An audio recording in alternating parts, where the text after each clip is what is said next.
My fellow developers, it's an amazing feeling to be here with you. And as our MVP from Poland, Florin, said, that's the best time. That's the best time to be in a conference, is to be here. It's more important than Miami or any other conference. I feel the best here. But can I be qualified as a fellow developer? Well, very rarely I said my story, how I have become a developer. So it's a privilege for me to share with you publicly how I have become a developer. Look, I was born in a developing socialist country, and I think between Romania and India, there are very many similar cultural aspects. And as all the mothers in the world, in this type of countries, my mother wanted me to become a doctor.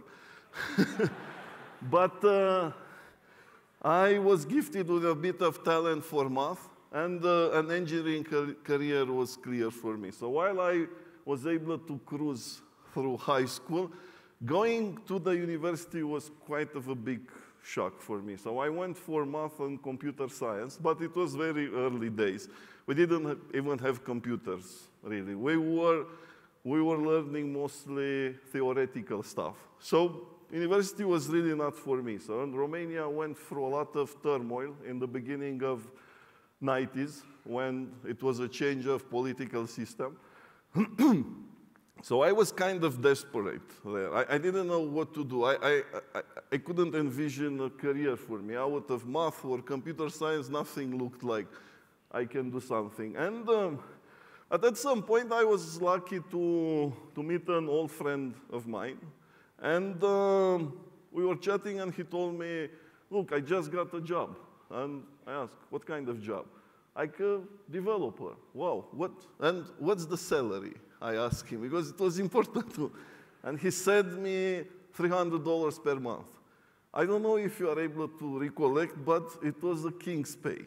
I was living back then in Romania with $30 a month. So I thought, wow, that's a fantastic career. And that summer, I got a book from a friend of mine, a book called C++ Programming by Bjarne Strostrup. And this is how I got into development. So I learned how to program C++ from a book without a computer.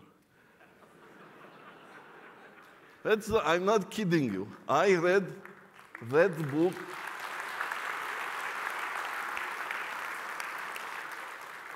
I read that book as an adventure series. My entire summer was spending there. But to me, C++ has proved to be the best career choice. After a short gig in Romania, I got an employment offer for Microsoft in Seattle, and then I worked in the SQL Server team, so I learned a lot. But that was the medium that allowed me to support my entire career on. I actually told this story because there is something similar right now in the RPA, and not only for developers. RPA is becoming a universal programming medium that will provide access to many people. And you don't have to be a math prodigy. You don't have to be a computer science, a rockstar computer science developer. This is a technology that is good to get started into programming. It's good to prove fantastic value day one. And it's a technology that can support your career. And we know that in India today, there are a lot of people that finish a college and they are not able to find a job. Our promise is that everyone that will go through an RPA course and they will put dedication and focus will find a job, and will find more than a job, will find a career in this. And look, Indian developers were instrumental for us, UiPath, to be here. Another story that it's not well known about us. Yes, we have developed, we were like, 10 developers that were crazy enough to stay 10 years in a small apartment in Bucharest to build this computer vision stack and entire technology. But our first use case and the light came here from India. We got our first customer in Chennai here. They tasked us to do a pilot one. I personally didn't even know what BPO means. Seriously, that was the moment. And it was really a symbiotic relationship between us developers and you guys that were able to propel this industry. Because to be honest, without Indian developers, we wouldn't be here. No one would be here. And to me, really, I'm convinced that RPA is the gate for Indian developers to make even a more dramatic change in the world. It's clearly for everyone that there is no other country that has both process analytical talent and development talent that are both required to deliver RPA. You have a young population that can be easily trained in this technology, while most of the other countries, developed countries, have an aging issue. So, and really, the best pill for aging is automation. And this we started out of a derided technology of the big IT shops called screen scraping. But this small piece of technology has been proven instrumental in achieving the last mile of automation. While there are many automation technologies, in a sense, all of them have been proved incomplete. Yes, they provide fancy, entire process view, but they are not able to go to this human activity automation, to where the real work is. The real work is not into an end-to-end process, into viewing, into displaying. The real work is into the poor people that work in front of the computers like our ancestors worked on the agricultural fields 100 years ago. It's, in a sense, really, it's our responsibility as a developer, as modern human being, to take these people out of this. It's kind of a modern incarceration where a lot of people, educated people, live and make a job. And this is really the way when that a country is able to create wealth and raise the GDP. It's only through high-value jobs. Because no one in this room would tell me, yes, instead of having the agriculture automated, we would like to have tons of millions of people working on the fields. Nobody will tell us. So automation is really the key driver of promoting a modern, wealthy society where people do high-level jobs, more cognitive jobs, jobs that humans were meant for. And our ultimate goal at UiPath is to provide a one-stop automation platform that would allow companies not only to automate these legacy systems, but to build the entire digital operations on the top of our platform. And even if we look at our own example, we at UiPath scale incredibly fast. By some metrics, we are the fastest ever growing enterprise software company in history.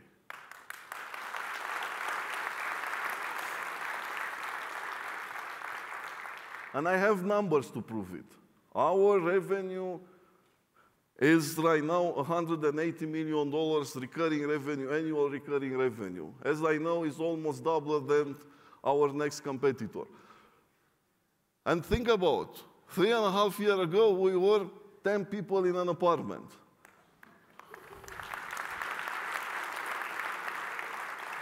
And now, we are more than 2,200 people worldwide. But these 2,200 people worldwide have added a lot of complexity in our own internal operations. And we have discovered that in the rush of building the company, we didn't automate enough. And unfortunately, even inside UiPath, we have a lot of people doing these manual jobs, and it's not fun at all. And we can't wait to go and automate. And everybody just can't wait to see this automatable. And we are doing on the top of our own platform. And that's a case that we've seen with many other new companies, like startups, like even, one of the flagship company in India, Flipkart, that is one best customers for us, is using this platform. And obviously, Flipkart is built on the newest technologies. But it's completely unavoidable without this human emulation approach to build very fast operations at scale. Nobody can wait months and sometimes years after the IT to build these integrations into the system. But why not building all your processes on the top of a platform that offers you everything? And look, in order to achieve this type of platform, we rely on you. There is no one single company in the world that can build everything. This is why we have built Go, and this is why we believe that robots are learning new skills. And the new skills that the robots are learning come from you guys. You will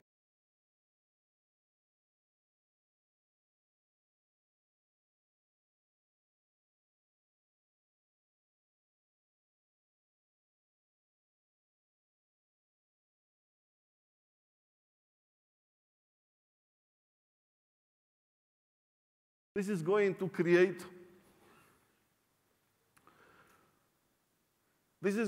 enhance our career. This is going to enhance everything that we do. That will enhance the sense of belonging together. You will have the sense of participating and giving to the entire world something. Not to mention that you can make an entire company, an entire startup just using our platform. We have an incredible reach into big enterprise customers. Another number that I want to share with you. We have more than 2,700 enterprise customers. They can't wait to consume everything that you produce. And look, I think that's kind of all. Do you want to go to party tonight? Yeah? Was it a good day today? Was it enough? No, okay. Because there is one last thing that I want to share with you. What's the most difficult task for an RPA developer? Well, I'll tell you what's the most difficult task. Is to code on the top of a Citrix platform where you don't have access to the underlying application. That's by far the most difficult task. And our ability to work well and do a good job on Citrix automation was also another key driver to bring us here. Our first project in Chennai was based on automating on the top of Citrix. But everyone on the top of Citrix uses basically a combination of OCR and image matching, which can have a lot of issues for scalability, for maintainability. And we talked for a long time. There should be a better approach. And now, really, I am happy to tell you that almost 18 months of effort from us. After 18 months, I am able to show you the first automation based on deep learning that will automate Citrix application or any other Vdi application like normal applications. Even sometimes that would be even faster than normal application, web or desktop application, when you have access. And I want to show you a live demo, and I want to invite on the stage our own developer, Vadim. Come here.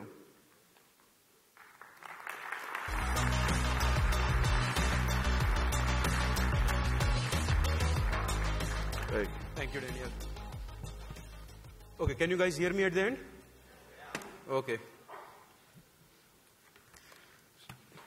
So let me just connect my laptop to the screen.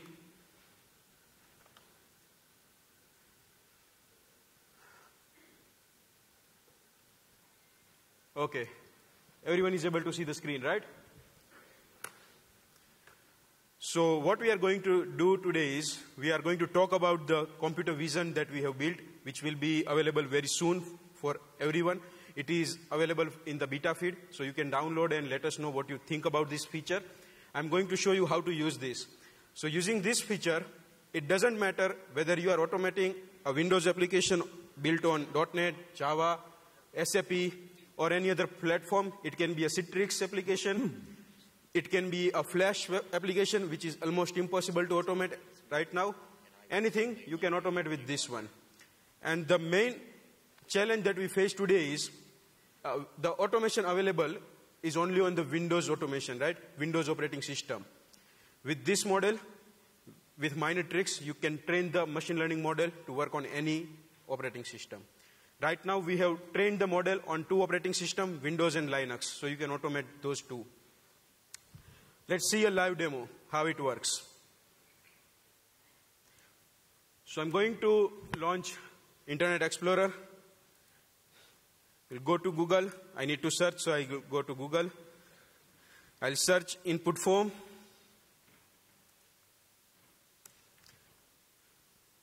Let's go to the images. So there are these are the few images of the input form, right? Let's pick one image which contains all kind of the controls. Yes, I think this one contains all the controls. You can see a few text box, few radio button, drop down, even check boxes, and on the top you can see minimize and close button as well, and restore button. So till now, if you wanted to automate this image, you need to go with the image method, right? Find image, or find the coordinates of that particular image, or go with the OCR. And by far, this is the first product of its kind. All competitors are using still find images, and now we are going to use computer vision. So let's see how it works. So these are the activities that are available with computer vision. I'm going to start with the image scope. I will choose the image. You can see I can select the image. And you can see selection doesn't see any field right now. You can see an image entirely, because with our previous technology, you couldn't see the controls in an image. But now let's see the magic. And let's see how what it did. So when I selected the image, it goes to our machine learning platform. It extracts all the control which are there in this image, and now we can access them easily. So I'm going to select this sequence. Let's use the click activity. I'll just copy paste 3, 4. And I'll select the first control. So you can see on the image. You can see the control.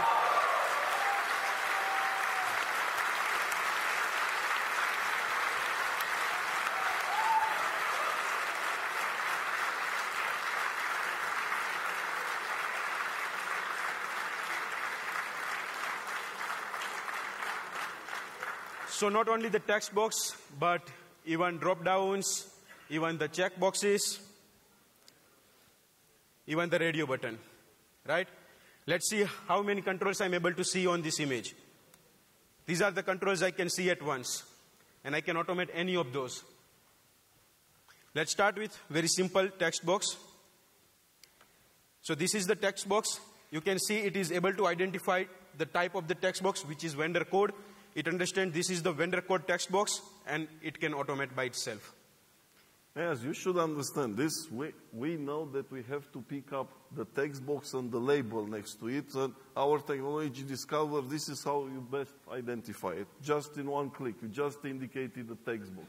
And they have created a reliable way to identify it. And that doesn't depend on revolutions or anything. It just works. Now let's see how it works with checkbox.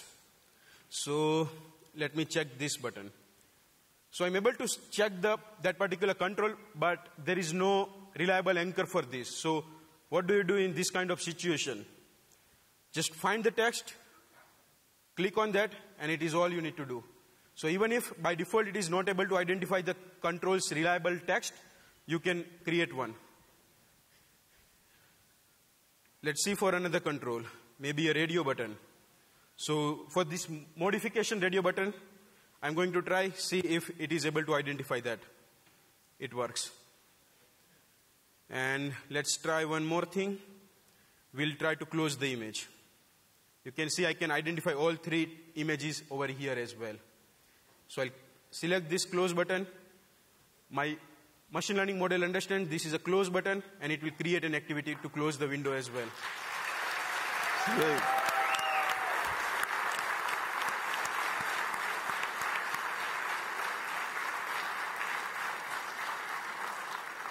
So this was just an image. Now let's see how it works with VDI, right? Because all of you have tried VDI automation with Citrix, and let's see how it goes with that. So this is my VDI machine. Can you guys see that? Right? So I cannot obviously get any controls of this screen.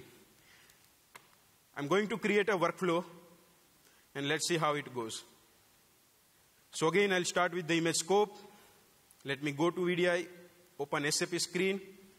I will just automate 2 fields as of now, and at the end, we'll show the entire workflow. So I'm going to log on into this environment. So let's put 2 activities, type into for username and password, and let's see what happens. So first of all, I need to indicate the window. Again, you can see it can identify the windows on the screen. So I'll select the SAP window. It will process the image. It is done. Now let's see, type into. Indicate on screen. I can select the controls in the Citrix as well.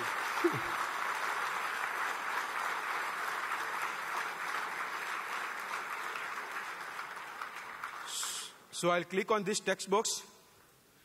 Let's put some random username. Let it be wrong. I'll put my name. Let's give password. You can see I'm able to select the password field as well. I'm not going to use any secure string or anything for the demo. I'll just type something, and at the end, I'll press enter button.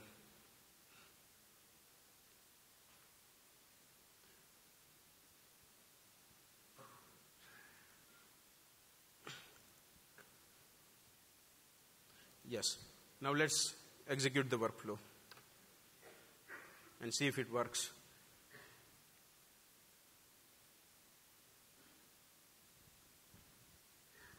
So it identifies the text box, types the username and password.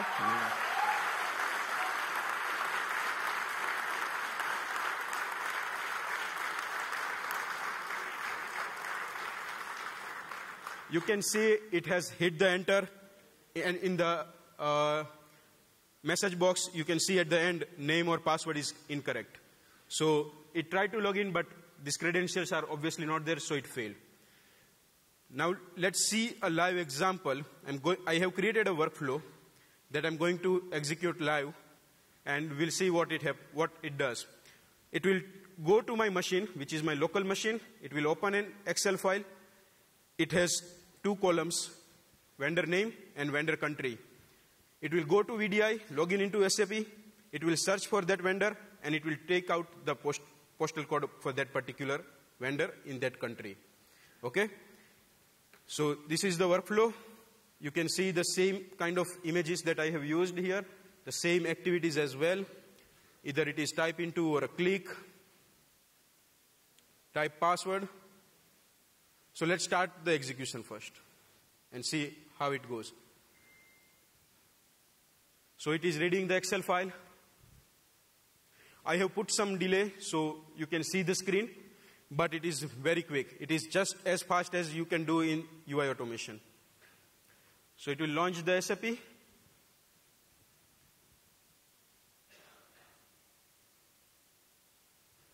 We'll select the environment, put the user ID and password here.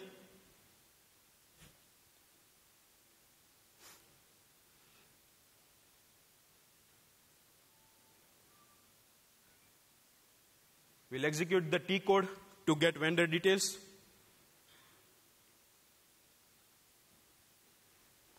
And we'll search the vendor by its name and country.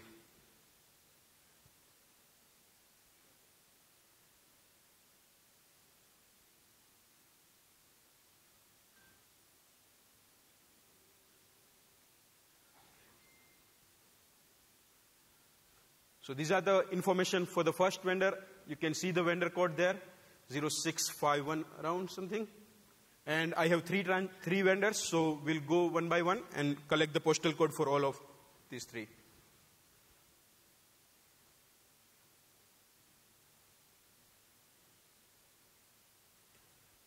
So 10029 for the second vendor, and this is the last vendor. Okay, this is the second vendor. This is the detail page. And now we'll execute for the third vendor.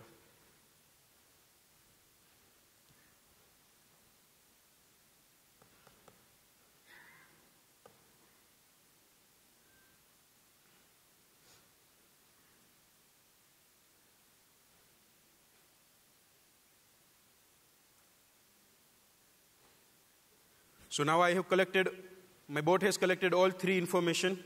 It will go to home screen, it will close SAP, log out, and then it will open the result. And by the way, this is all happening still in VDI. Fantastic. And you can see the postal code here.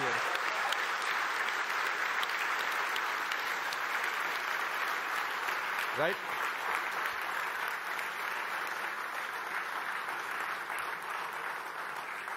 So now you can see there is no practical limitation in which application or operating system you want to automate. With these activities, you can automate anything. Okay, so this was all I had. Thank you so much. That's fantastic. Thank you, everyone.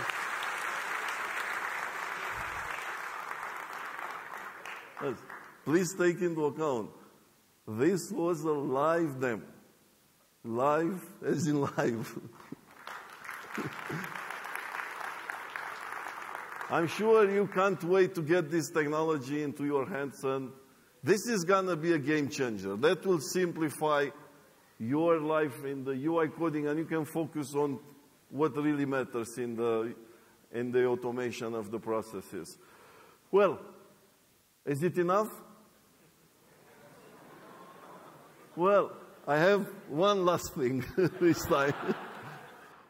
You know, I would like to share with you something that was key in UiPath development and was and is instrumental to give us direction and focus.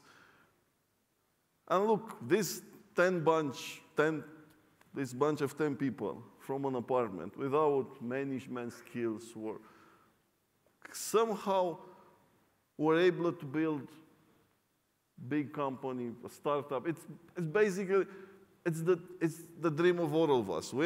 I have to admit, we are living a dream right now.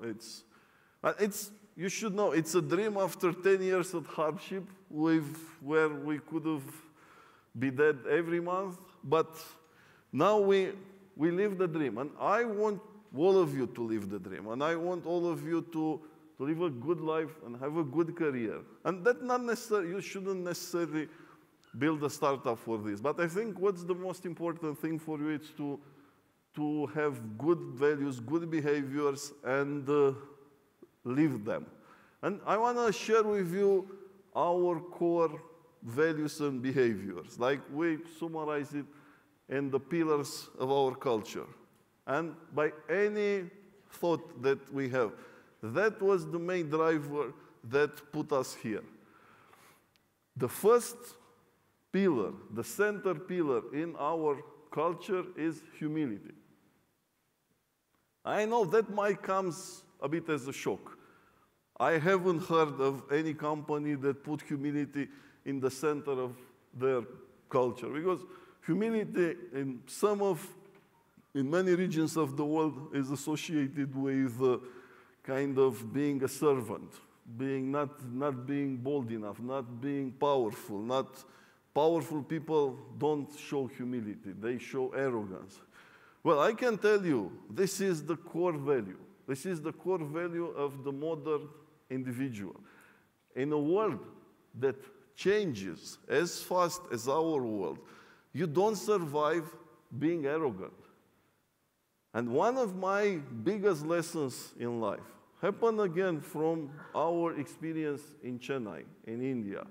When we were brought here because one of our competitors that was at that point tasked by that company to do the pilot, to do the automation. At the moment, we didn't know that RPA exists and BPO exists. Was behaving so arrogant that one guy from that company searched on the internet something to replace that company, that arrogant company. And he found us. It's a big lesson.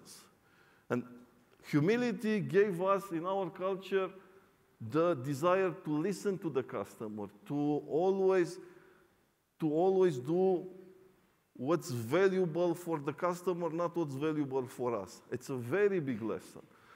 And humility gives you the ability to change without losing face. Arrogant people think, I make a decision, I cannot change it. I have to live by this decision. This is wrong. There are no good or bad decisions. Every decision that you make in life is wrong. You should live with this, by this concept. You can always improve a decision. You make a decision, you gather data, and when you have enough data, you change it. And then you don't lose faith. You don't lose face. It's kind of a simple math behind it. I bet any one of you, if with little data, we have to make a decision today, and I will choose a path, and you will choose to wait until you get more data. A month from now on, I will have more data than you, but I have to have the power to change my decision. This is what humility gives you. And another value for us is to be bold. And that works very well together. Because you can have humility and be bold. And actually, at even more thought, I think this is the only way to be real bold. Because arrogant and bold people are actually some assholes. That's the reality. People, if you see in a people showing humility, determination, and showing boldness, you will respect it. We don't respect boldness in arrogant people. And this combination is very powerful. And let me tell you something. This is culture. It's like physical exercise. Cultural values can be habitual. You can live with them. It's not as simple as say today, I will be humble, or I will be bold. It's not working. But you can live by them if you are determined to incorporate them in your life and grow and grow them. And they are against both humility and boldness, are against human nature. We are not born humble, really. We are born to be pampered by our parents, to be center of universe. Being humble means you are not the center of universe anymore. It's really a big lesson in life. And I think, you know, that was really shown by the Asian and Indian culture. And Buddha was the first that has shown to the world the humbleness, the power of humbleness. We have another two, basically, pillars of our culture. And one is immersion, be immersed. You spend your life at the office. That's the reality. If you spend your life at the office, and if you spend your life, most of your life, you will be spending working. If you spend your life hating the work, you have wasted your life. Being immersed means being focused, having drive for excellence, being there. You have to realize, if you spend most of your time, if work is such an important part of your life, you should treat it as such. You cannot just treat the work as, you know, a duty you just want to escape and just go home. That's not working, and it's not working in our time. And seriously, as the machines will take over most of the repetitive jobs that we have, and we'll have more time to think, finding this type of immersion will be essential for our well-being as humans, because otherwise we'll be so bored. We'll be bored to death, really. And the last value is fast, to be fast. And the fastest company always win. The fastest, you know, India is today the fastest developing country in the world. Keep it, and you will win the race.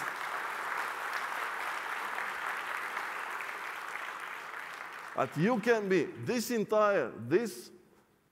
four values, they are interconnected one to each other. Please, my kind request to you, think of them, look at them. We have distilled this value after a lot of attempts, a lot of discussion. What is us? How can we describe our culture? I think they are essential for the modern human being. Now, I have really ended. Thank you.